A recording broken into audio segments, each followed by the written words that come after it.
Welcome to our channel. Today we how to verify Netflix playback bitrate on smart TVs, quick tutorial step by step clearly.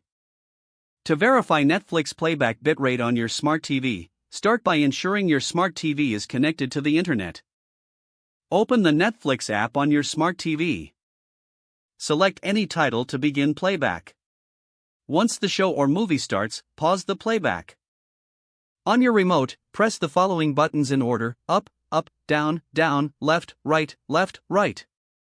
A hidden menu will appear on the screen. Navigate to the network section of this menu. Here, you will see various network information, including current playback bitrate. Take note of the bitrate displayed. If you want to exit the hidden menu, simply press the back button on your remote. To resume playback, select the play option in the Netflix app. You have now successfully verified the Netflix playback bitrate on your smart TV. If the page does not load, refresh the browser or try again in a private or incognito window. Make sure you are using the correct email address, then retype it carefully to avoid small typos. If your password is not accepted, use the reset option and create a new strong password you can remember. Check your spam folder for verification or security emails, then complete any requested confirmation steps.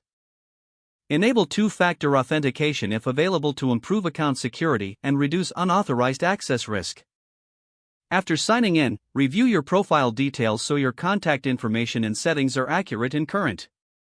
If you see an error message, note it down and try again after restarting your device and internet connection.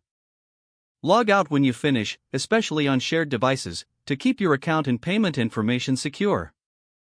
If the page does not load, refresh the browser or try again in a private or incognito window. Make sure you are using the correct email address, then retype it carefully to avoid small typos. If your password is not accepted, use the reset option and create a new strong password you can remember. Check your spam folder for verification or security emails, then complete any requested confirmation steps. Enable two-factor authentication if available to improve account security and reduce unauthorized access risk. After signing in, review your profile details so your contact information and settings are accurate and current. If you see an error message, note it down and try again after restarting your device and internet connection. Log out when you finish, especially on shared devices, to keep your account and payment information secure. Don't forget to like this video and subscribe to our channel for more step-by-step tech guides.